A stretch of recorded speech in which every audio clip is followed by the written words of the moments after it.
Welcome to another episode of Rolling Over, where we're going over, kind of ruminating on what happened in the last episode, and you know what our thoughts are, and what we thought of the scenario, what our players encountered, what the player characters, what they feel about it. And let's dive in. So we'll start with Charles. You're right. You're the first box I see. So you go first.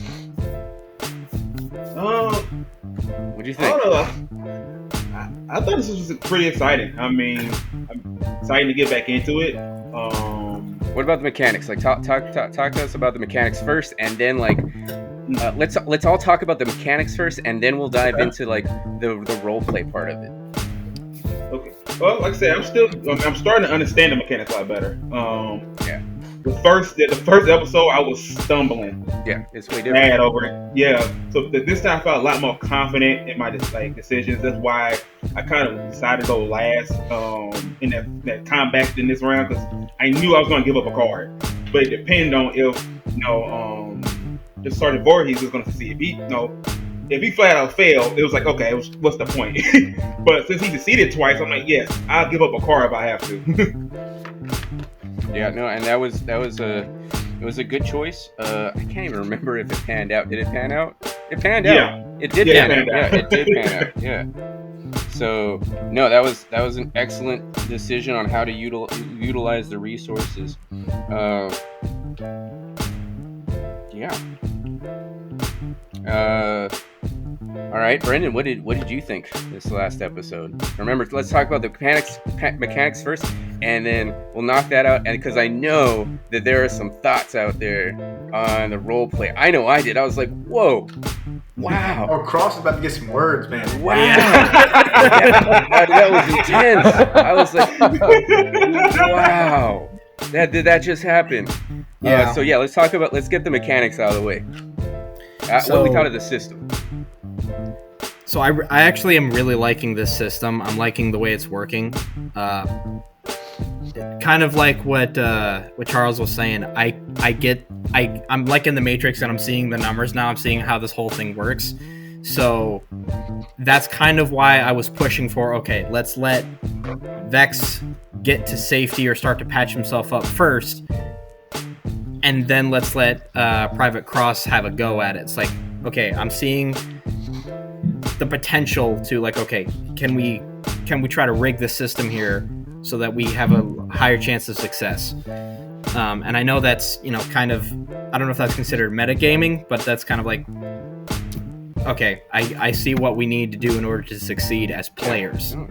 And I like being able to see that, but it doesn't mean it's easy, because we still have to succeed a certain number of times just to even have the plan come to fruition. Yeah, absolutely. No, and I don't see that. I don't see it being a problem, like, metagaming wise, because like you need to. It's just like, it's not like 5th edition or Pathfinder where you're like epic heroes at level 4. You guys like can die in one hit. Like you can be ended, game over in one hit. Yeah, I'm pretty much there. Yeah, if these guys like behind the screen, so to speak, like these guys had been weakened, like severely crippled by their illness, their sickness. So they were hitting, like, their target number was super, super low. So you only really needed one hit to actually take down one of them. They don't really have a spill. There are abilities for your weapons to like do splash damage, so to speak. I'm trying to figure out a homebrew way of like, pouring that over. But the way that it's written is a rifle, like in real life, even one of these old rifles, they're repeating. you can pop. You can do multiple shots. It's not like an automatic weapon, but it's a semi-automatic. It's a semi-automatic rifle, but it's not built into the system, so I don't know how to handle that quite. Can you line it up right and shoot, and the bullet goes through and through? I mean, they're squishy targets. Is this a magic bullet? We're trying to. They're squishy targets, right? That's what I'm saying. Like, if they're squishy and already like deformed and their flesh is rotting off. These guys were just regular soldiers. You guys took corruption because these guys were so weak. They didn't pose a real challenge. I thought they were sick. Like, no, they're sick. They're sick with the same influenza that was affecting your. Gotcha. So maybe that was a fail. That was a fail on my part. I should have like maybe emphasized that a little bit more during the roleplay part. But these guys were just sick. They were sick soldiers. They left. They must have been from the previous camp where that sickness had wiped them out. They're the remnants of that unit. So something kind of realistic, again, because I'm sure people might remember this from the last episode, but I'll restate it. I'm kind of a history buff, so I can see how splash damage would work with the rifle, kind of like what he's saying. The rifles during this time period, they're not like the ones we have now, where it's a lead point projectile that's designed to like stop in the body. It's a hunting rifle, essentially. It's designed to fly several thousand feet in one direction, very flat trajectory, and go through whatever it's hitting. Oh, good. So that means that means I have an exit wound. I'll take that. Okay. Yeah, exactly. I'd rather have an exit wound than it's still in me. Yeah. Right. Okay, So that's no, why good. when I described the kill, I described it going through him, because these rounds aren't stopping. Especially since they're not wearing body armor of any kind. It's just the clothes on their back. Yeah, it's just wool uniform. Mm-hmm, it's going to go through, and it's going to leave a big exit wound. Okay. So yeah, maybe next time we can do a lineup, and if you roll high enough, like we'll pour it over. I like that. That's an easy, quick, like take care of that. We're trying to get some right. like sweet sniper elite kills in here. Yeah, double headshot. Brennan's aiming for like multiple people's testicles next round. Absolutely. If you're gonna do that, I'm gonna make it more difficult. Like if you're aiming for center mass, it's a real easy big target. But if you're going to do a headshot, like I mean, you gotta take an action to aim. That'll be your action. It's like I'm gonna aim, and then next round I'll shoot. Because you're taking that time to line up that headshot or that crotch shot. Just trying to get a new emblem, man. That's all. Well, depending on the situation, I might go for that. Can you imagine hearing a German, just in German? Oh, my balls! My balls! my ballsack! My testicles! Oh, it's gonna be I'm like. sorry if we have any Nine, German nine, viewers nine. or listeners. I am sorry. Okay. Is it too soon? All right. I did have one question, but we'll get to the actual roleplay part later. That'll be for that. Okay. All right. Cool. All right, Cody. I was hoping I could sneak in 2 actions with 1 movement, but obviously you caught me. But other than that, I didn't really have much action going on besides trying to save my own life. You did experience near death. I mean, you got shot once. You had gotten hit once before, but it was with an improvised weapon. Yeah. Like a stick or something like that. You got stabbed by a stick or branch, but you got hit by a bullet. Went right. Yeah. So right now, just stuffing gauze in my chest wound. I'm not feeling too happy right now. Yeah.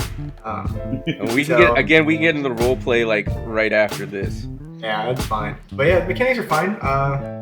I'm just glad that not all of them hit me, because I'd have been dead. Yeah. If there had been splash damage, I think it would have like really just you would have been gone. So that's the thing. Well, guys, roll top 20. Like, I'll see you later. I'm logging off for the night. I guess he's done He's done. I'm done for the campaign. Thanks, guys. All right. Play him out, Greg. Good music. Good night. Yeah, I'm ready to cry in the bed now. John, what did you think? Okay, so that was a tough roll, my guy. Like, so this game is like actually like really, really fun and like easy to pick up, like mechanics wise. I forgot that I could just use a card if I was just slumming it with these dice. I should have used a card, but I didn't, and that's my fault. So, and yeah, like just out of game, I still feel guilty for that. Like that, oh, that's such a bummer. Yeah, right now you're the dude in Skyrim who hoards all this stuff to the final boss. Get rid of it, dude. He's got 4 cards. He's got 4 cards in the bank. It's like Otacon. I tried. You know the max hand size is 7, so just FYI, if you're gonna collect cards. Oh man. Yeah, that sounds good. 7? Yeah. 7's good. So let's talk about the roleplay real quick. Like, man, that was intense. Wow. So cold. Bro, yeah. Cross, like, what? Well, I had to show that because we already discussed about the anger thing, and I didn't want to do this like this obvious, yelling and frustrated. And I thought, what's the best, like, most commonest way to show in this moment that Cross is changing? That'd be obvious to go to somebody who's been injured twice already. Like, nobody else have got hit yet. Like, he's the only one that have been hurt. So I'm like, what's the best way to show that? Is to go over his body and be like, you must got a death wish. and you're hearing, you've taken 2 corruption now. You're hearing things, and as far as you know, nobody else is hearing what you're hearing. Yeah, you're being driven insane, and I thought that was a brilliant way to express like rage and fury in the heart, in your soul and heart, and just like just standing above your dying comrade, a young kid who's like old enough to be your son. You must got a death wish here, son. You want to die here? And just staring at him while he's like packing away as best as he can. Not helping. Just like, that was brutal. Oh, wow. Oh, okay. Yeah. Brendan, what about you? What did you think? Not just that scene, but like, I guess in general for the whole session.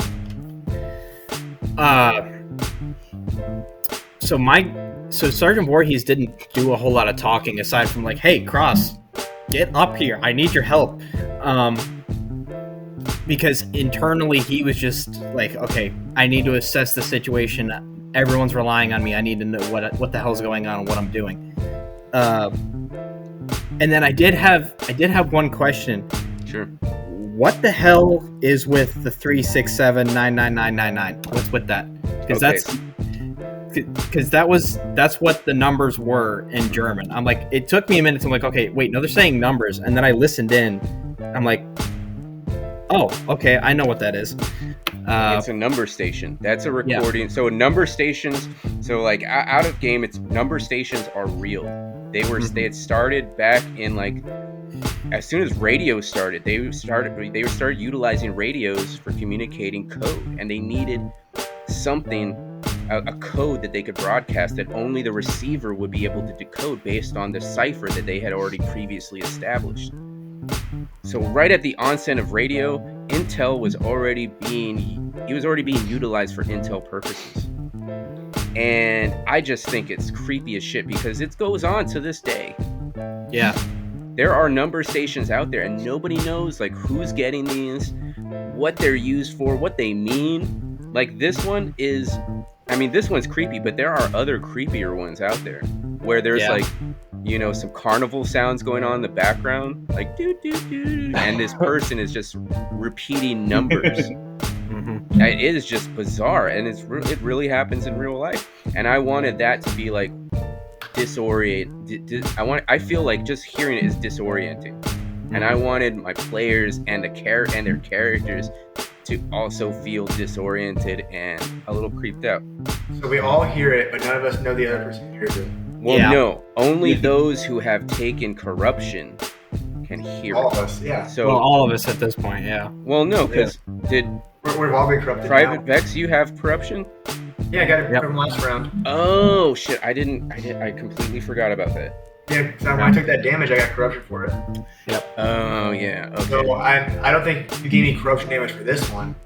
No, you didn't. Splattered on me or nothing like that. No. Well, no, because you got corruption because that disfigured person, the disfigured German soldier, had gotten close enough to contaminate you with its corruption. Yeah, that's why I thought I was like, wonder why I didn't get it. So you explained to me that they were just sick, not corrupted. So. Yeah. Yeah, I got it last round. So Yeah. I had it marked down in my kit. Yeah. Okay. Yeah. I gotta remember to ask that in the beginning. But you didn't take any this time. And John, what did you think of the RP this session? Okay, so obviously I have to address it. Charles, that was cold-blooded. Hey, well, I didn't mean it, but like I had to do something. I had 2 corruption, so I had to show something. No, like I'm giving you straight up props. Like that was like wow.